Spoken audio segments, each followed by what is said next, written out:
Hello. Good morning. So I'm opening it up on my phone so I can actually see the chat here. Good spring morning.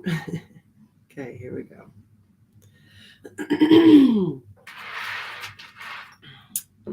Good snowy spring morning. We've got a late start here.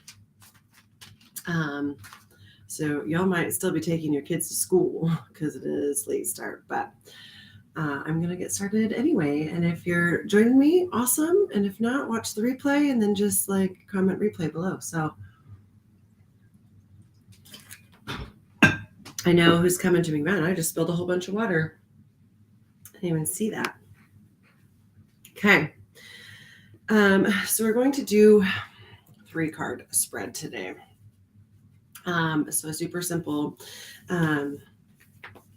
Connecting to our root, our foundation, connecting to our heart, either the heart of the matter, where our heart feels, or the conflict that may be causing, be at the heart of the matter. And then our crown is like our divinity, what our higher self really wants us to know about this. This is the liberation path of the chakras. We're moving from the earth, the natural man, up towards our heart, the center of our being, and then towards enlightenment, bliss, divinity, that fun stuff. So the liberation channel is the channel that moves up and liberates us from fear, liberates us from all of these habits of the natural man, right? That I really want candy. I know it's not good for me. I really want candy, right? That part of us that just is those base desires, and learning how to navigate up towards, okay, what is my higher purpose here? Who said, hey, girl? Sabrina. Hey, Sabrina. Okay, I got my phone open because this thing, it doesn't tell me your names. So let's figure out what it is that we need a little liberating from. What do we need? Some freedom. Freedom from our natural tendencies, freedom from our habits, freedom from our fears. Where are we needing some freedom? Kind of feels like the theme for me anyway. If you have a different theme, type it in the chat box. Cards work so multidimensionally. It's phenomenal. So just kind of, this is the deck I'm using, Archetypes Guidebook.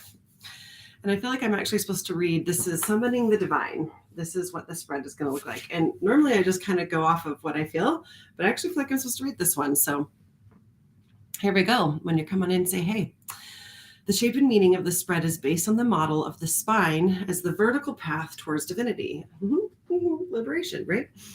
The old yogis and sages have been known to say, we are only as awake as our spine. That's really interesting, because as within, so without. So just take a moment. How is your spine health? How do you feel like your spine? Does it move freely? Does it feel tight? Does it feel stuck in places? We're only as awake as our spine, because the spine holds all of the nerve endings from our brain to the rest of our body. The spine is what connects all of us together, right? Sends information and receives information, sends and receives, and that sacred reciprocity. Although this spread is simplified to represent only 3 ascending chakra centers, you of course can include all 7. We're not going to do that today. However, focusing on the root, heart, and crown will give you a grounded and clear vision of what is happening within those energetic centers on the spiritual, emotional, and perhaps physical level. Okay, so I've lived with chronic pain from severe scoliosis and Hashimoto's. Oh, girl, sending you so much love in the spine. I'm like, oh, even just talking about the spine, I'm like, I want to start doing all of these spinal circles and cat cows opening up for the morning. 20 years. Okay, so the root, the first card, is the archetypal foundation. This card represents the grounding, or lack thereof, by which you navigate core fears, habits, and stuckness. It can also point to the state of your primary relationships, family of origin, current community, or lovers. So that is the root. Let's just first kind of take the center. Take a couple of nice big deep breaths. Actually, I feel like I need a drum.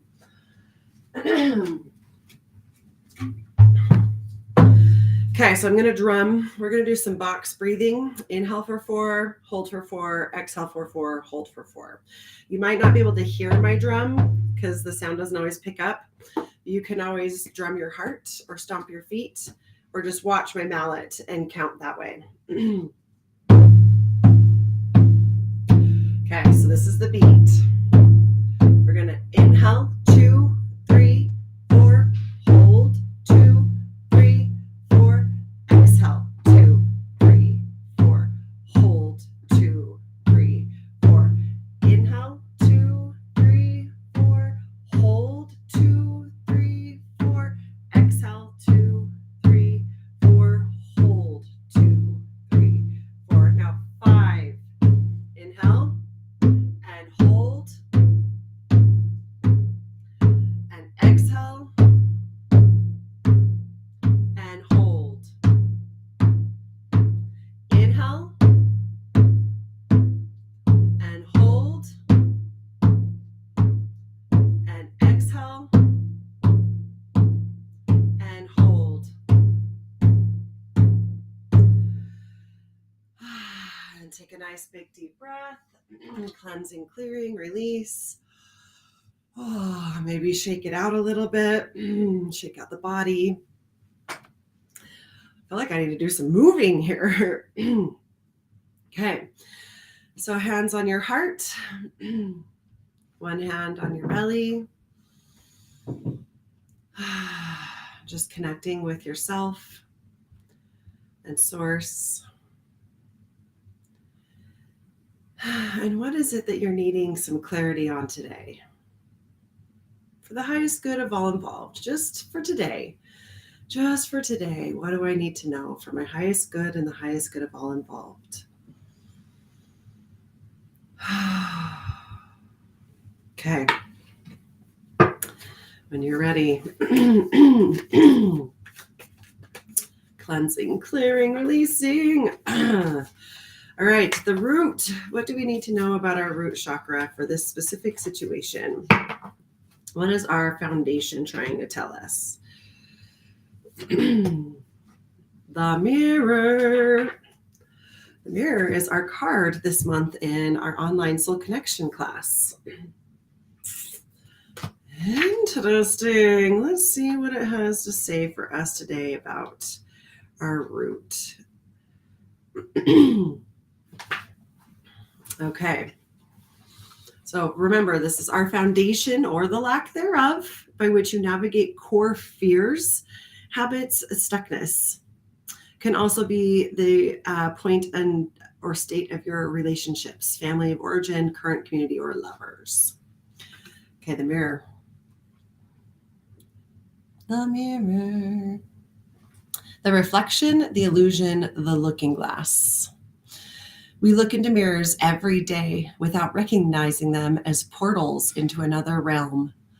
They can shatter, flatter, distort, reflect, and project an image back to us that we deem to be true. The energy of the mirror is all about self-perception. When the archetype of the mirror appears, we are in the mythic land of Narcissus, who saw himself reflected in a pool and fell in love with his own image. So compelled by his reflection, he could not turn away, a fixation that eventually led to his death. Recognize the power and danger of the mirror. It is a construct, one that may drive a shard between you and your true self. The mirror contains trickster energy. Put the phone down, stop with the comparisons, and let the mirror stand empty for a while. Rest with the one inside. When light, witnessing the deeper self. pure awareness. When dark, narcissism, comparison, harsh edges. Speak to yourself gently and kindly in the mirror. It will feel awkward at first, but it is a sure way to become friends with yourself. Okay, so mirror. At the end, I love how it says, contains trickster energy. Put the phone down. Stop with the comparisons and let the mirror stand empty for a while. I've been on a 2-week media hiatus. I haven't been on social media. I mean, this is the first time in 2 weeks that I've been on. And well, no, I did a reading last week, but other than that, like, I don't pick up my phone. I don't look at Facebook or Instagram. I haven't been watching any TV, and just been with myself. It has been really, really fascinating and beautiful and hard. A lot harder than I thought it was going to be. So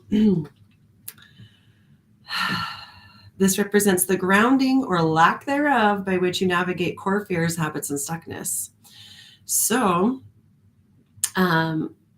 what is the mirror showing you? When you look in the mirror, or your relationship, right? Because relationships are our mirrors. What do you see? Do you like what you see? Does it lift you up? Does it make you feel better? Does it inspire you to like take action? Right? Because like sometimes like I follow a lot of really inspiring people on Facebook and Instagram. It inspires me, but it doesn't always inspire me to action. Sometimes it just inspires, like, oh my gosh, that's so inspiring. I wish I could do that. And then there's that comparison that kicks in. So what is the mirror bringing up for you? Take a moment, write it in the chat box. How does this apply for you, your foundation or lack thereof, for how you navigate core fears, habits, and stuckness? The mirror, the mirror. Do you see yourself in others? Do you see what you're going through mirrored by other people? It's interesting. I had a session this week for a woman who commissioned a drum from me.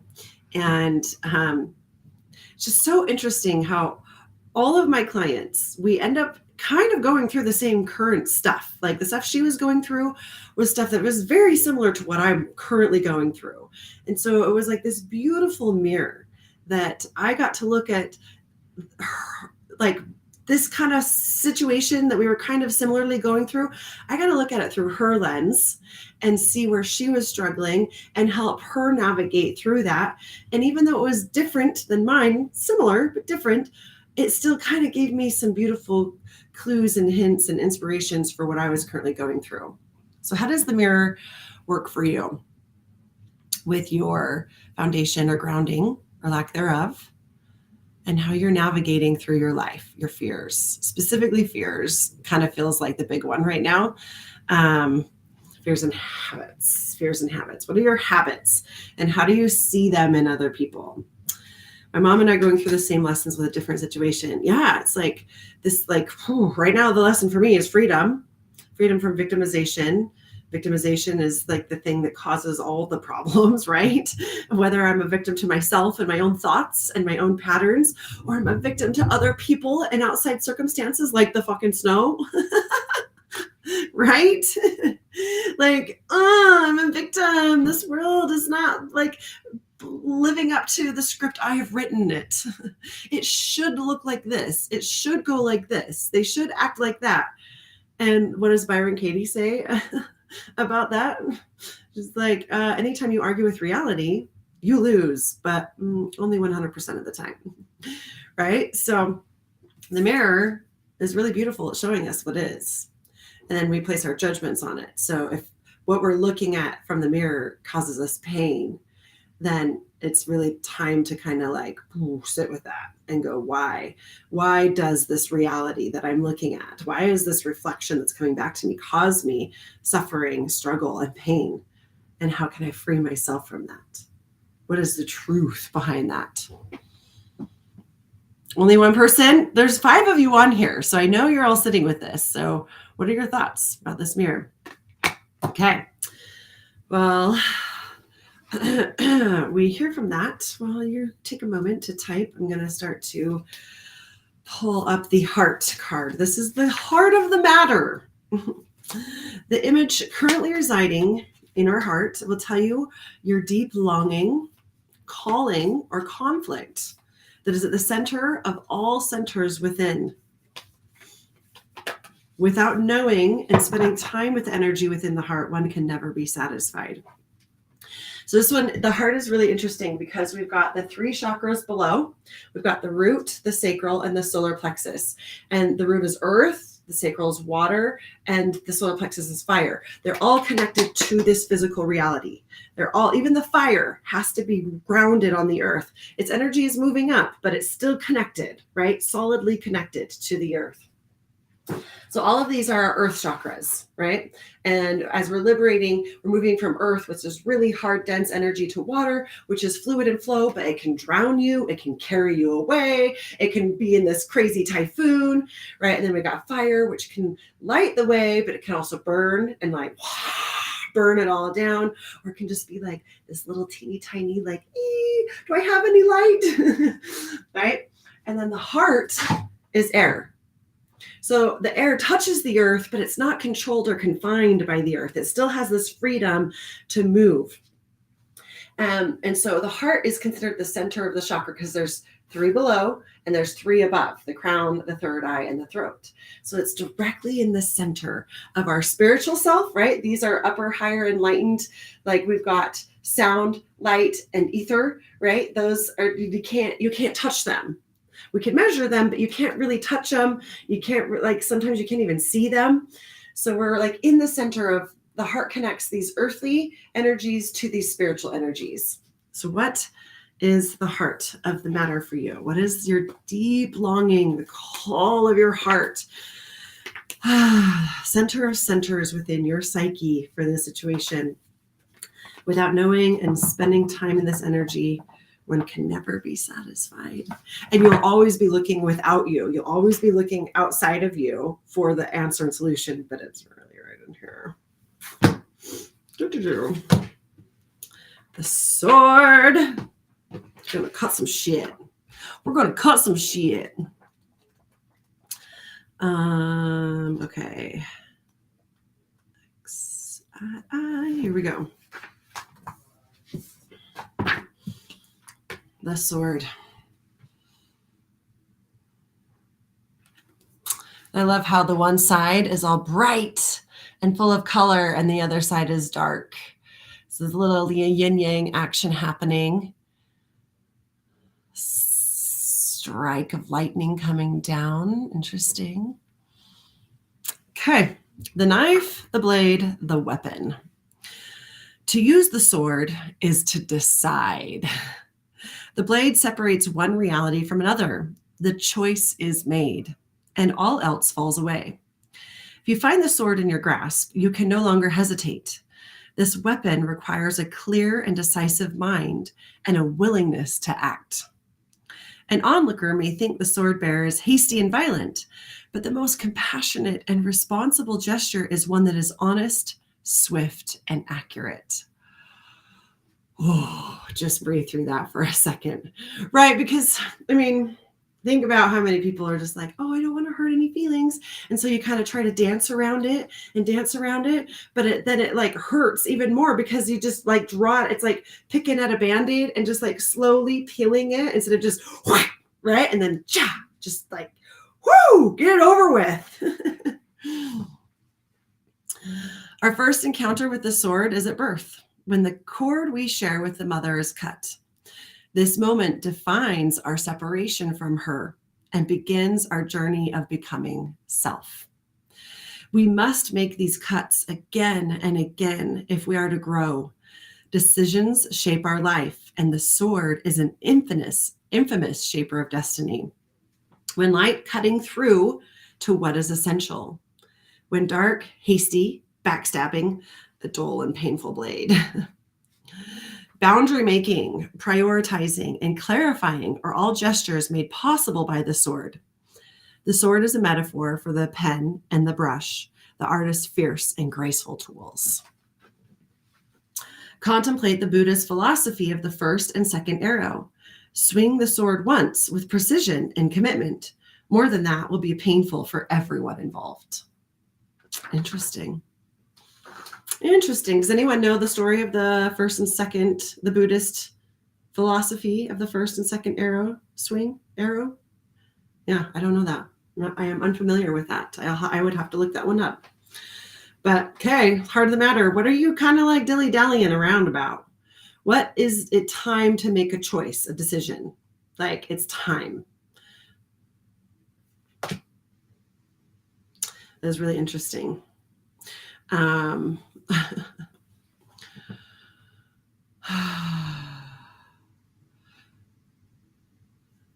use the sword is to decide. The blade separates one reality from another. Are you straddling two realities? Are you trying to live in two realities right now? Oh my God. I needed this card. The choice is made and all else falls away. If you find the sword in your grasp, you can no longer hesitate. It is time. It is time. It is time. It requires a clear and decisive mind and willingness to act. So when we go back to the mirror, right? What are the mirrors showing us? Whoa, too bright over there. I have the light up too bright, I guess. Woo! There we go. So what is the mirror showing you? And where is it time to make that decision? Like cut the roots, right? Cutting at the roots. This is the root. So what is the comparison that you're making? What is the fear? What is the judgment? What is the habit that needs to be chopped off at the root? Right? These old beliefs that are keeping us back. And then once we cut off that, diseased and dying root that's affecting the rest of the tree can grow better and healthier and stronger. What is coming up for you guys? I'm interested. I'm intrigued to know what is showing up for you. The card will tell you a deep longing, calling, or conflict that is the center of all centers within the psyche. So is there a choice that you've been wanting to make but haven't? And why? Or is there a choice that you're terrified to make, but know you need to make? Why? Without knowing, let's see. Without knowing or spending any time within the energy of the heart, one can never be satisfied. Like, really, what does your heart want? Like, if you were to just make this decision right now from a heart space without worrying about what anybody else is going to think or say, what would you do? I'm sending a choice coming. I'm seeing a choice coming. Let's see. You're seeing a choice coming. Are you ready? Are you ready for it? And it's really interesting because when it comes to choices, yesterday with a couple of friends, we were talking about the illusion of choice. And do we really have choices, right? Like, we go to the grocery store and it's like, sure, we have a choice between this bread and that bread, but it's still bread. Like, we're still choosing the same thing. So where do we really have choice? Where is our real freedom of choice? There's that kind of interesting, is it an illusion of choice? Do we really have a choice? And Byron Katie says, I never make a decision. When the time is right, the decision makes itself. Right? So that's a really beautiful teaching. Like, I'm just not going to worry about it. And when it's right, when I feel ready, when I just can't do the old thing anymore, I'm going to choose a new thing. And it's just going to happen when it happens. Like, I can't make myself make that choice any sooner, which kind of makes sense. I'd love to hear your thoughts on these. I'm just throwing out these philosophies that I've been talking about. I honestly don't know how I feel about them. And then Abraham Lowe, the founder of Recovery International, says any decision will steady you. So, really doesn't matter what you choose. Just make a choice, and then that path will unfold and open up for you, and you'll keep going. And then, anybody just see the most recent Ant-Man? Where there's these pieces of, everywhere there's a choice, another part of him falls away and follows that choice, right? And it's you really can't mess it up. You really can't mess it up. So not really stressing about the choice you make. Like, okay, I'm going to make it, and it could come around again, right? I don't know. Let's see what our crown has to say about this. I finished the pieces of the puzzle here. This is the archetypal energy of the divinity within. This card represents the part of you that wants to reach beyond the self towards heaven. The card may show what is blocking this ascension. It can give you an idea of how you can serve the world. If you're not like a fan of heaven, think enlightenment, bliss, ascension, right? Integration. What does our crown have for us right now? What do we need to know? The mirror, the sword, the energy of the divinity within, the part that wants to reach beyond the self towards ascension, towards enlightenment. Come on, card. Oh, Thanatos. Thanatos! This is a good one.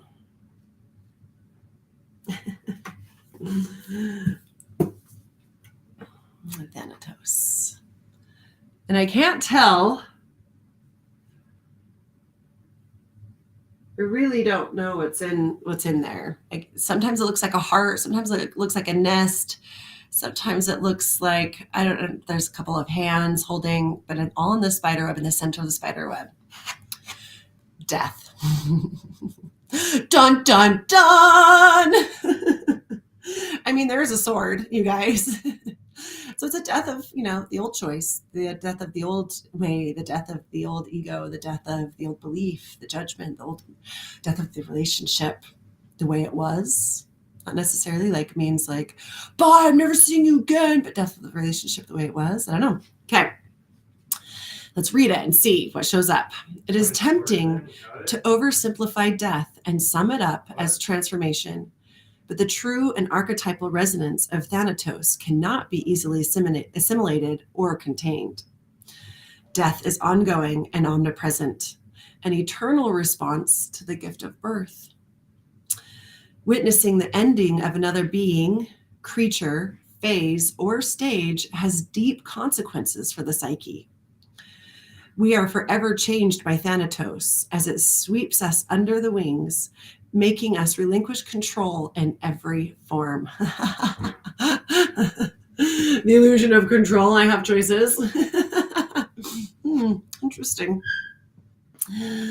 It leaves a mark of ash upon our heart, signifying we have touched the cusp of the underworld and will return to the land of the living eventually, with more compassion and wisdom to share. This capacity is needed in our world. One who has faced the annihilation of Thanatos can face anything. When this card appears, it signifies an initiation into the underworld. Dun, dun, dun! You guys, it's beautiful. It really is one of the most beautiful experiences. When light, grieving, mourning, bearing witness to all that is. So I just wanted for a second, this is the light attributes. Light is grieving and mourning, right? How many of us think of grieving and mourning has to be shadow. That has to be shadow. It is one of the most beautiful things, because when we grieve and mourn something, it shows how much we loved. How deeply we grieve and mourn shows how deeply we loved. Just really think about that for a second. That is the light aspect. Grieving and mourning is light. It is a beautiful gift. Not something to push away and shun and I don't got time for that. No, it's beautiful because it really shows how much you loved. When dark, fear, or insensitivity to old age, illness, and the dying. There are those with a great gift for navigating Thanatos energy. Thankfully, we find these generous souls in emergency rooms, hospitals, hospice centers, and the like. Death doulas are one of the most beautiful, gifted people on the planet. So if you know a death doula, just they've got wisdom on how to live fully. It's really beautiful. And the book by Jodi Picoult, The Book of Two Ways, if you want to understand death and dying, That is a really beautiful, beautiful book. Facing Thanatos, death, leads us to Althea, truth. Death really shows us what is real, like, and what really matters and what's really important. Let's see who said that. Jennifer, you can't make a wrong decision, and it's been a lifetime for this to sink in for me. It's meant for you. It will show up again.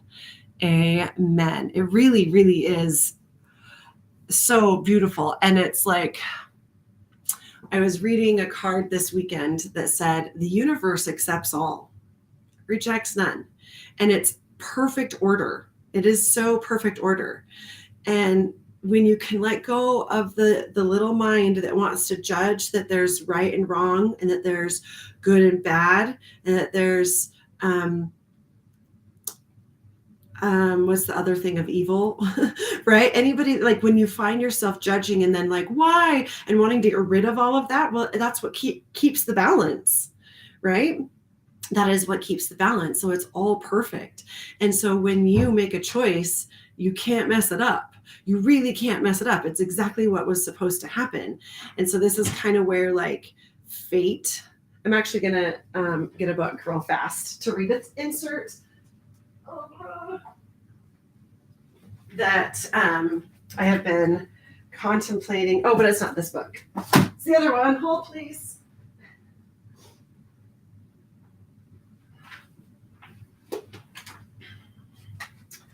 Okay, so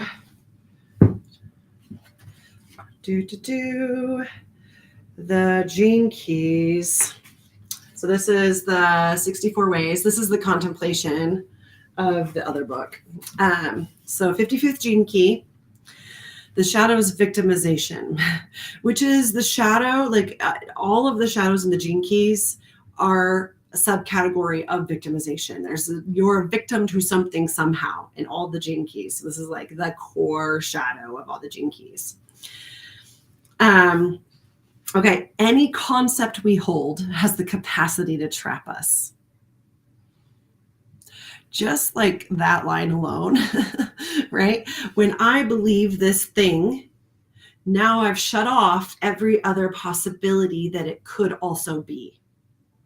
Because now I've identified it, I've labeled it, and now I've limited it because I've identified and labeled it. Take free will, such a heavy subject. One man believes he's free to do everything and anything. He's responsible for his life. He lives with that. Another man believes it's all the will of Allah or God, and he's nothing but a puppet. He lives life through that. Both men are standing by the road, and a third man is hit by a moving bus. The first man takes it upon himself to rescue the victim. It is his responsibility. He feels that. The other man does nothing. It is the will of Allah. It is also the will of Allah that he's standing next to the first man. So who's right and who's wrong? The first man who believes his responsibility, I would love to hear your answers on this one. The first man who believes it's his responsibility to help and create his reality, or the second man who believes that it is the will of Allah, it is divine intervention, he has no choice, he is just a puppet to his master. Which one is right? I'm intrigued to hear your answers. What do you think?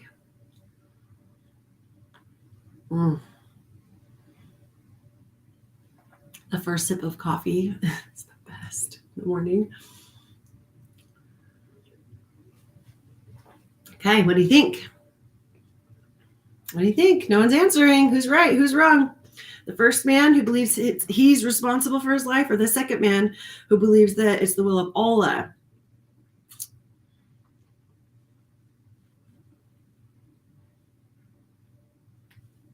You guys may just be watching, but not paying attention. That's okay too. All right. Well, freedom is knowing there is no right, there is no wrong. We move out of the drama entirely. Through the 55th Gene Key, we can all take heart. It's where the change lies. All human beings will eventually realize this state of inner freedom. It's about allowing ourselves simply to be the way we are. Let it change. Oh, and if that changes, let it change. And if it doesn't, let it not change. We can just be the way nature intended us to be. That is freedom. It is both being and becoming. So what are your thoughts on that? Like, no, there's definitely one right or wrong. Because I was like, oh no, the one, you are responsible. You create your reality. Like, I've been believing this for the last 20 years. And then, like, silently judging people that are like, just like, whoa, and like, that's part of my human experience that I get to go through. And now I get to go, okay, hold on. There is no wrong path.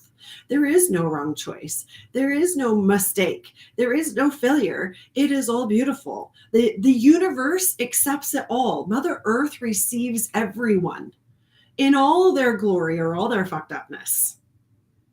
And she does not judge. And the sunlight shines on them just the same. The water falls for them just the same. There's food for them to eat just the same as there is for the people that are trying to be good. And I'm just like, my brain is so like, trying to figure this out right now. Let's see, Jennifer.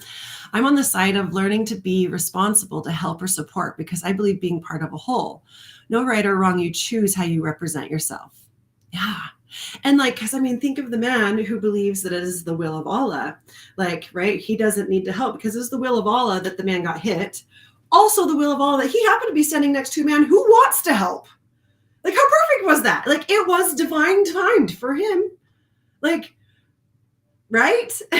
So there really is no right or wrong. It's like really giving, and like, can you imagine the relief of responsibility when you let go of like, there's a right or wrong, and I gotta choose, I gotta make the right choice. I gotta make the right choice. I gotta make the right choice. Oh my God, oh my God, oh my God. Or I'm gonna die. But guess what? You're gonna die either way. A part of you is gonna die either way. When you make a choice, you're cutting off a part of you that needs to die. But is it the end all be all death?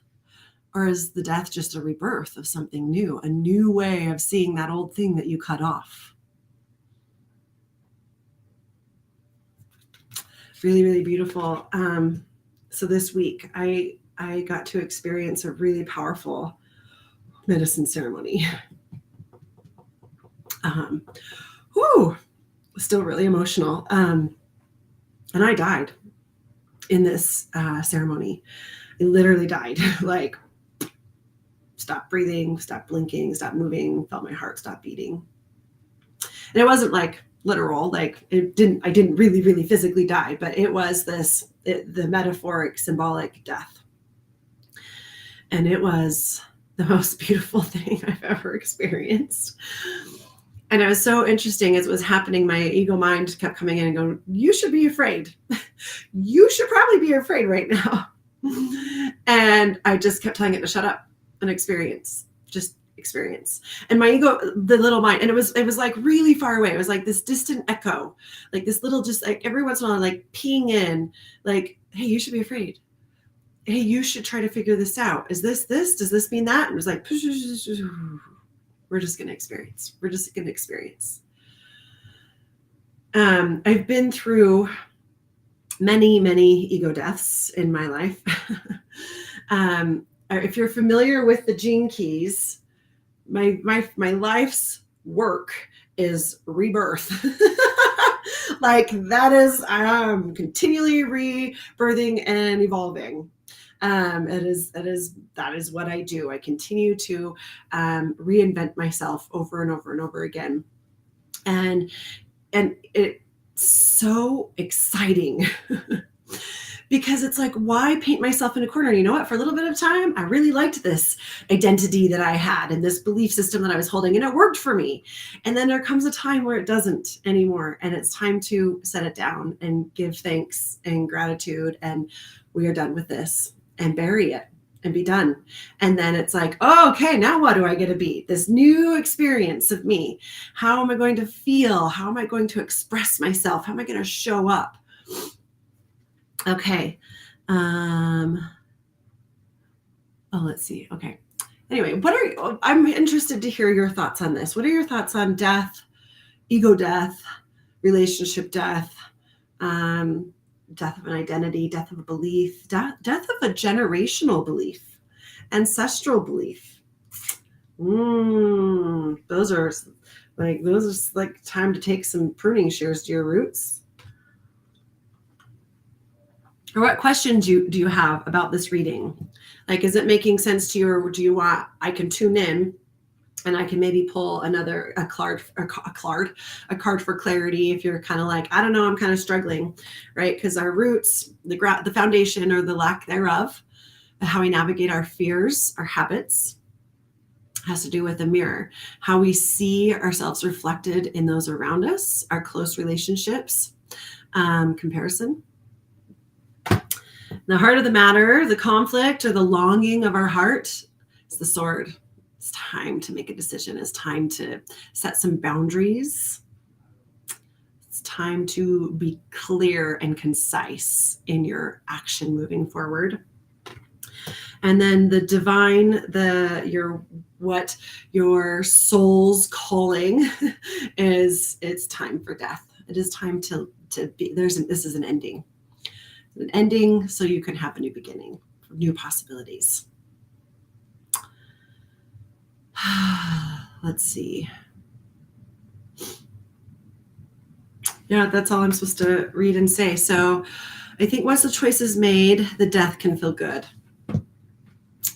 Yeah, and that's where I think Dr. Lowe's, any decision will steady you, kind of comes in, is like, once I make the decision, then it's like, okay. And here's the thing that's really beautiful about this, is you can practice in your mind first. You can practice making the decision in your mind. Like, okay, all right. And this is a really fun way to kind of bypass the ego so it doesn't freak out. And I do this a lot. Excuse me. So I'll in my mind go, okay, I really feel like this is the decision I want to make. And I'm not going to tell anyone right now. I'm just going to sit with this with myself, but I'm going to get up every day and act as if I've made this decision. How am I going to dress? How am I going to express myself? How am I going to show up? What am I going to say? What am I going to do as if I've already made this decision? And it's like a practice. And you get to tell your ego when it's freaking out. Just remember, we're just practicing. We're not telling anybody yet. Like, we're just practicing. So you can do a little practice run. And it can even just be in your mind and meditation of just imagining seeing yourself doing this, cutting the cord, cutting off the roots, cutting that connection to that person. And maybe that connection is like a physical, I don't want to see you ever again. We are done, which sometimes needs to happen. And sometimes it can be this is an unhealthy way we are connected. I'm going to break that tie. I'm going to cut that connection and then take a break for a little bit, right? And then let's come back together and rebuild our relationship without that nasty connection. And it can be cutting a connection to a belief system that you've held, that your family has held for generations, or society has held, and it's like, I'm just going to cut that connection. Thoughts, questions, concerns? And we can just also be done early today.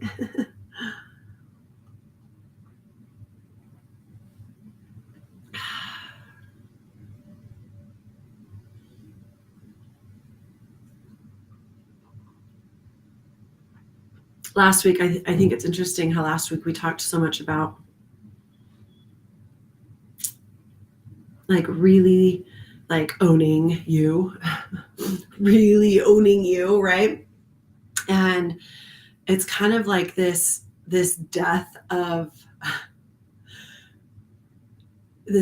trying to be like everyone else, right? Because our society really tries to teach us to be the same, right? You got to look a certain way, like all the magazines, all the models, like they're all kind of like, all the movie stars all have this certain thing. You got to look a certain way. You got to act a certain way to be accepted. And when you really just give yourself full permission, energy to be you, your wonderful, weird self, because we're all weird in our own ways, and it's wonderful. We need it. When we all really embrace that, there becomes a death of that society where everybody now accepts everybody for who they are instead of, do you fit in this box? Can we be friends? It's just kind of becomes this like, you know what? This is all, the universe accepts it all. The universe accepts every kind of person on this planet, right? And when we really step into and accept who we are fully, there becomes this death on a massive scale of society trying to be a certain way. And there becomes this beauty and acceptance of all. Mm-hmm. That feels really, really good. So, okay, here's your contemplation for the week.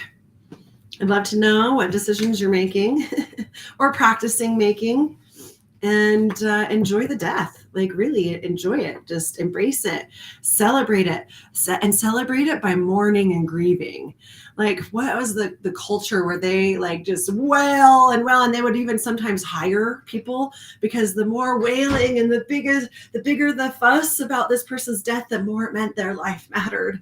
Like, and that's the light attribute of Thanatos, is mourning and grief. Like, maybe have a little burial ceremony, write your little thing on a piece of paper, draw a little coffin and put it in there and fold it up and bury it underground, plant a seed in it and see what grows. Like give yourself these symbolic moments of, I'm putting this away. This is now done, and it's going to transform into something new. So, okay. I love you all. Thank you for coming today. Have a beautiful rest of your day. And if you're just hopping in now, go back and restart from the beginning. It was a really good one. So, okay. I love you guys.